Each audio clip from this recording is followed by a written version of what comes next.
Hi! I am Alicia Iona Denise Chiodulio. And I am Janine Claire F. Nobleza, and we're both from Grade 10 St. John. And we will be discussing digital storage involving preserving content locally and on the cloud. Of course, may mga files tayo like pictures, documents, or even apps na somehow gusto nating i-keep.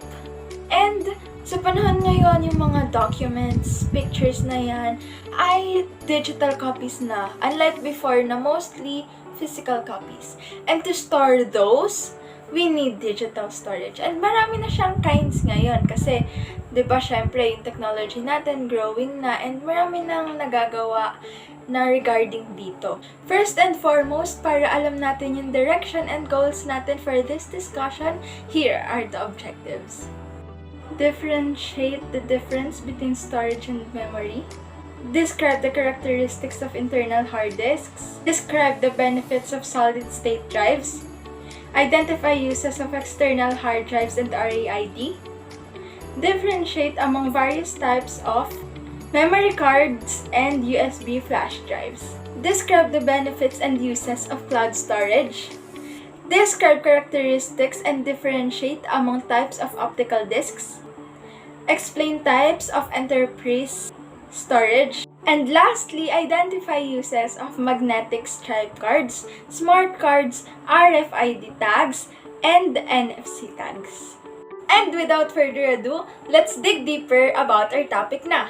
First point is storage. Yung storage medium in technical terms, ito yung nagsusstore and keep ng mga data, information, application, and programs. So, itong storage medium, isa siyang physical device, nahahawakan siya and nakikita. So, we can discover some examples of this storage medium on the following slides. Next naman is yung cloud storage. So, ang pinagkaiba niya lang sa storage medium is yung medium niya, which is through internet and not through physical device, unlike dun sa storage medium na nahahawakan and nakikita natin. Dito, through internet lang siya. Pero, besides that aspect, it is accurate pa rin naman and it is also transparent to the user. We can see here the examples of storage. You can see here the USB flash drive, the magnetic storage card, at iba pa. You can pause the video for you to observe this slide. Next is the storage device. It is a hardware which records the data, pabalik, or pwedeng pupunta sa storage media. Tama ang narinig nyo. Pwede siyang pabalik sa storage media o we can call it retrieve. Again, wag tayong malilito. Kapag reading, storage medium to memory. Kapag writing, memory to storage medium. Gets? So, syempre, yung mga storage devices natin, may mga capacity yan. Syempre, hindi naman yan unlimited storage. No matter what we use, may mga capacity yung storage niyan. And technically speaking, yung capacity is yung mga bytes, bilang ng mga bytes na kaya ng isang storage medium. We can see here sa slide yung term and the number of bytes na makikita natin. And siguro, some of this are familiar na kayo kagaya ng gigabyte and terabyte. But some of this, I think, hindi kayo familiar. Like the yottabyte, which approximately has 170 million bytes. Let's move on with the next aspect of storage. But first, what is volatility? Volatility, ito yung nagre-refer sa mga hindi kasiguraduhan na nangyayari because of the changes. O tinatawag din natin risk considering the changes. And considering that definition, pasok dito ang screen display. Bakit? Kasi kapag in-off siya or nawawala yung power niya, nawawala din yung content niya. And kaya natin nakikita dito sa slide yung on and off na figure dahil sa mga ganong circumstances. And ano pa ba yung ibang example ng volatile? Yung volatile, are you familiar with RAM? Yes, RAM. I'm pretty sure you are familiar with RAM. Isa itong example ng volatile. Bakit? Kasi kapag in-off siya or nawawala yung power niya, nawawala din yung content niya.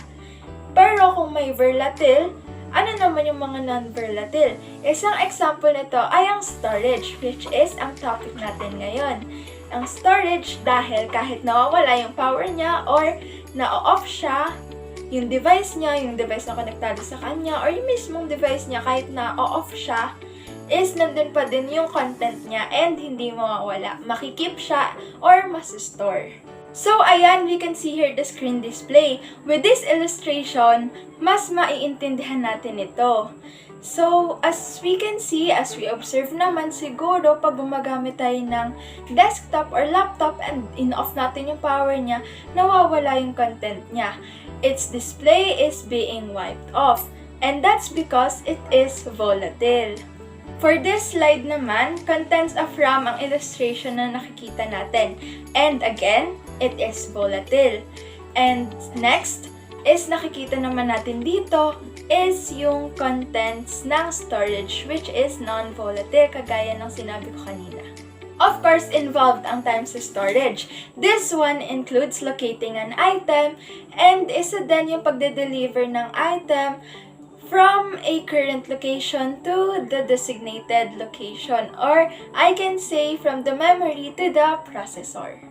Now, let's compare storage and memory based on their characteristics, of course. So, memory muna tayo. Memory, it is more expensive pero mas mabilis din naman siya.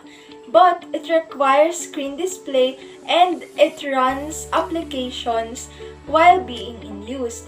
Pero yung storage naman, on the other hand, hindi niya nire-require ang mga yon while being in use. Pero, mas mabagal siya. Pero, ang mas maganda dito is mas mura din naman siya. Kagaya ng sinabi ko, mas expensive yung memory. Next point worth considering in studying digital storage is the HDD. Ang HDD, which stands for hard disk drives, ay gumagamit ng circular platters or known as circular disks na gumagamit naman ng magnetic particles to store data, instructions, and informations. We can see here the examples of hard disk.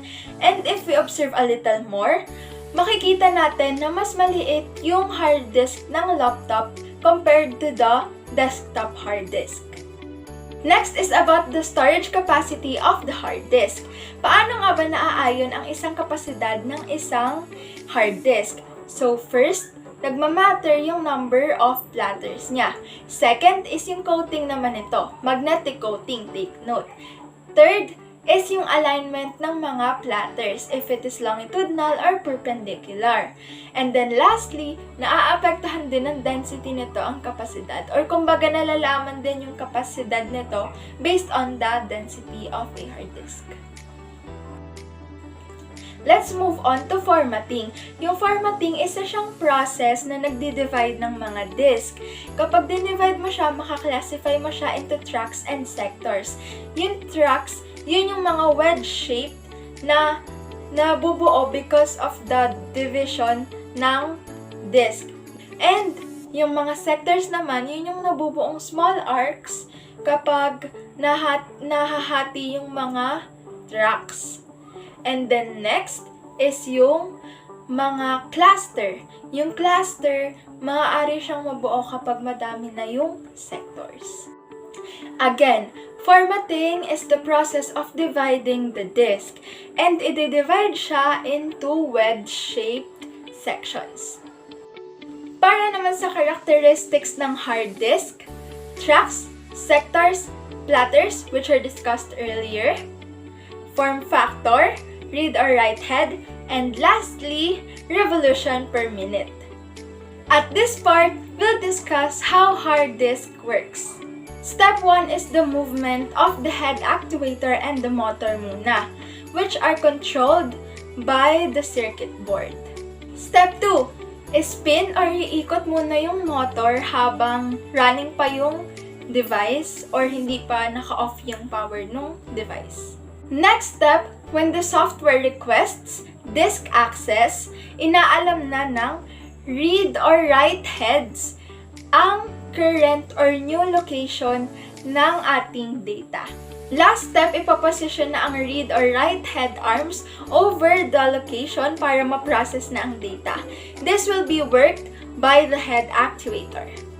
So, sa paggamit ng mga bagay-bagay, mayroon talaga at hindi maiiwasan na may mga kailangan tayong tandaan na posibleng mangyari dun sa thing na yun, or may mga dapat tayong tandaan para hindi natin gawin o gawin natin dapat. So, sa hard drive, of course, meron din. And ito, iyong mga yun. Next is dapat lagi kang may backup para sa data mo kasi need natin itong i-secure. Necessary ang reminder na to kasi may mga instances or circumstances na nangyayari na unexpected na kinakailangan natin ang backup. Makikita natin dito na may label tayong clearance. Yung clearance na yon nag-i-indicate ng distance between the platter and the read or write head of our hard disk. And yung distance na to, yung clearance, approximately, it is about 2 millionths of an inch. And take note, remember na kapag na-contaminate ng even a little contamination ang ating hard disk, ay maaari na itong maging unusable. It may cause render, and ibig sabihin nun, maaaring hindi na siya magamit. Next is the SSD. SSD stands for Solid State Drive.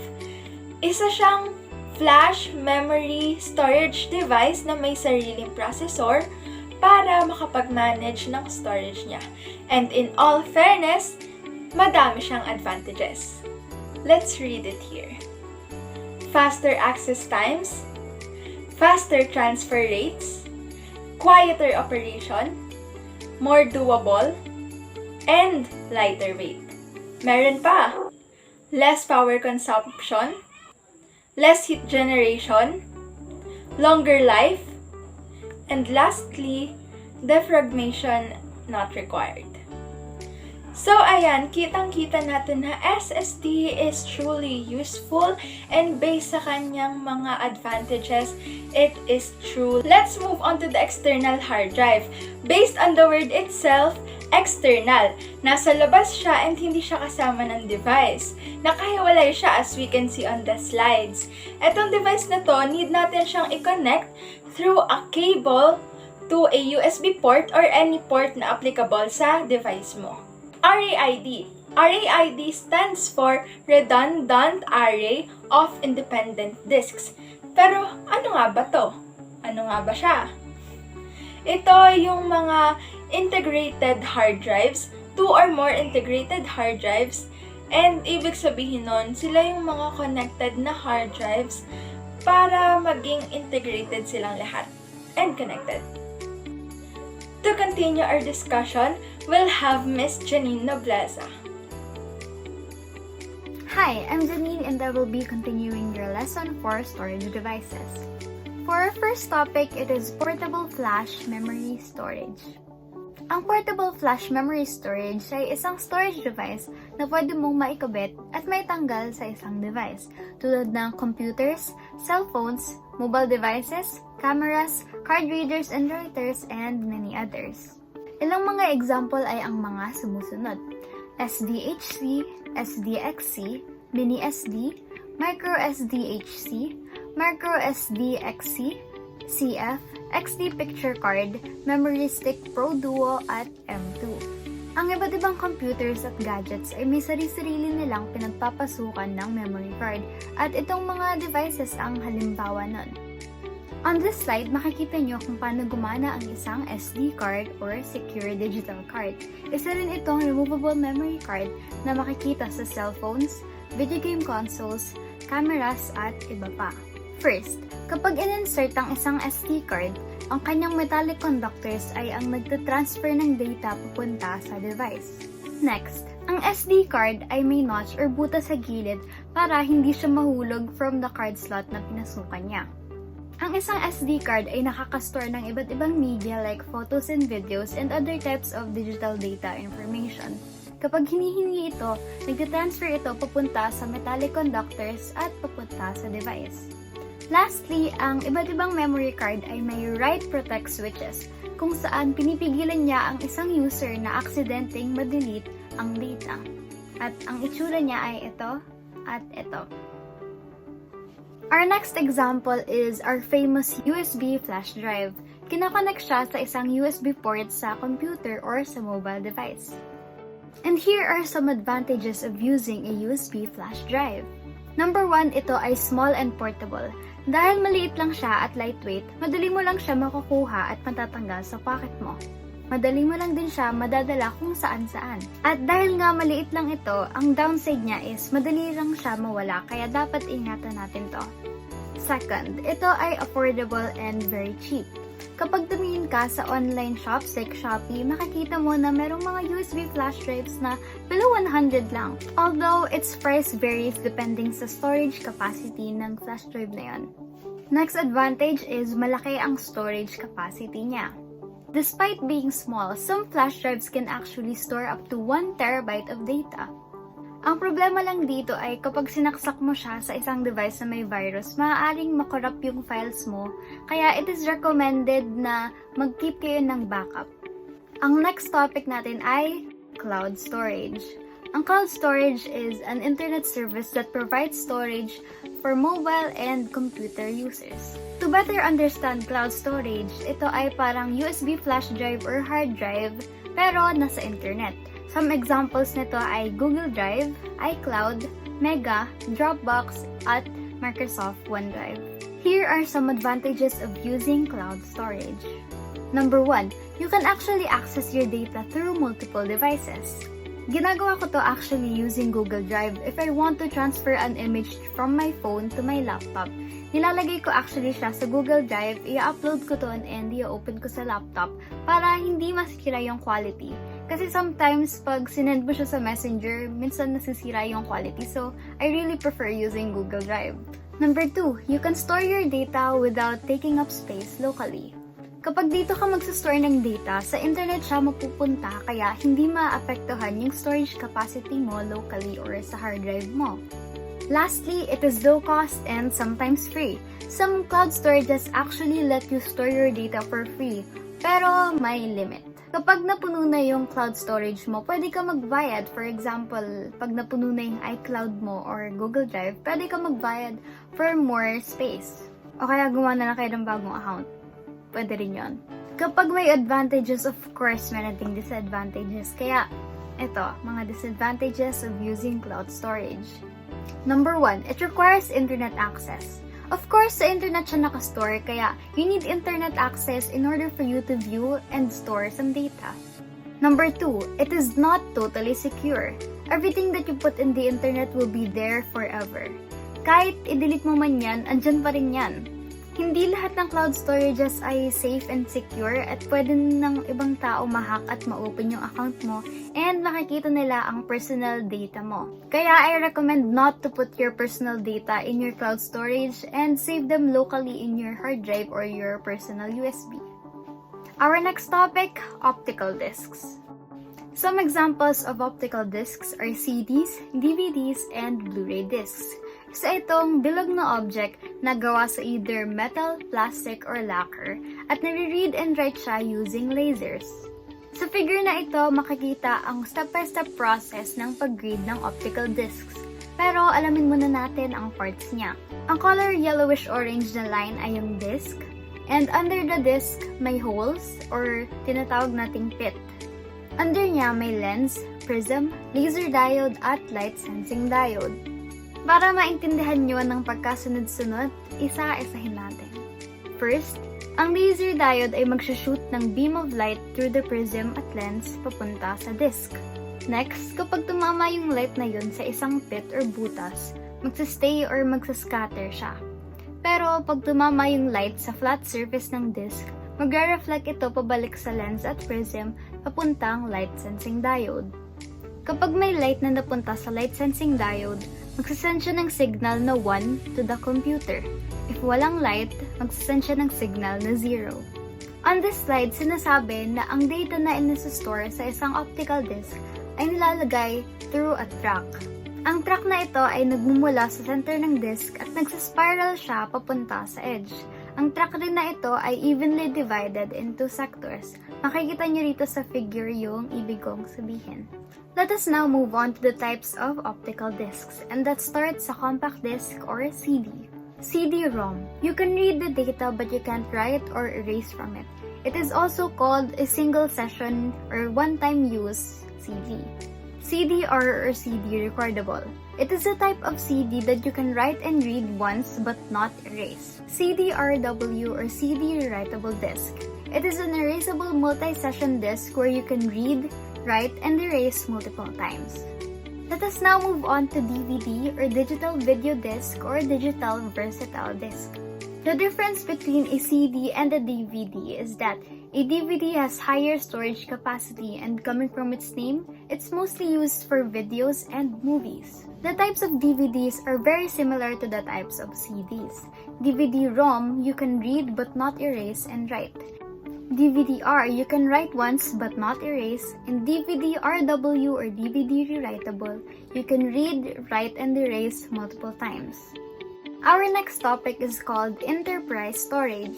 Enterprise hardware allow large organizations or many people to modify and manage data using devices intended for heavy use. Redundant array of independent disks, or RAID for short, duplicates data in order for them to be more reliable. There are two ways that RAID duplicates data. The first one is called mirroring and the second is called stripping. In figure A, you will see an example of mirroring. Yung nasa right, kinokopy niya yung nasa left. While in figure B, you will see that they are copied by portions or sections. It is also possible for a RAID to use both mirroring and stripping techniques. Next naman, under the enterprise storage ay ang Network Attached Storage or NAS. NAS is a server that provides storage connected to a network with multiple devices. Dito sa slide na ito, makikita nyo ang example niya. Storage Area Network or SAN is almost the same as NAS, pero mas high-speed siya at mas maraming device ang binibigyan niya ng storage. Sa example na ito, makikita nyo na mas maraming device compared sa kanina. Tape is a storage device that is a piece of ribbon that is magnetically coated. An example of this is tape recorders and cassettes. A tape drive naman is ang nagre-read at write ng data ng tape. On this slide, you will see a tape library filled with tape cartridges. There's also a robot receiving a cartridge. Finally, we are down to our last topic, other types of storage. First is magnetic stripe card. Ang magnetic stripe card ay isang card na may stripe sa gilid that contains information. An example of this is credit cards. Kapag ni-swipe siya sa isang card reader, doon nakikita ang information niya. Next naman ay smart card. It is a card with an integrated circuit embedded inside of it. Doon nakastore yung data niya. There are two types of smart cards, contact and contactless. Ang contact smart card, pinapasok mo pa siya sa card reader para makita yung data. While yung contactless, hindi mo na siya kailangan ipasok at i-hover mo lang or pe-place mo lang doon. Next is RFID or Radio Frequency Identification. It uses antennas and a memory chip that contains information. They are transmitted through radio waves, and when an RFID reads it, the data and information is transferred to a device or computer. An example nito is yung ID natin nung face-to-face. Itatap mo siya sa RFID reader at magsasend siya ng information to the school at ikokontak ang parents natin kung nakaalis na tayo or nakarating na tayo sa school. Finally, NFC or Near Field Communication. Almost same lang ang NFC at ang RFID. An NFC-enabled device contains an NFC chip. An NFC tag contains a chip and an antenna that stores data and information to be transmitted. Most NFC tags are self-adhesive at pwede mo siyang idikit kahit saan mo gusto. Sa example na to, makikita mo kung paano magbayad gamit ang NFC-enabled phone. That's it for our storage devices, and let us go back to Miss Alicia Odulio for the summary. Hello! Ako ulit! So to summarize and para na rin ma-recall nyo ano ba yung mga pinag-aralan natin for this discussion.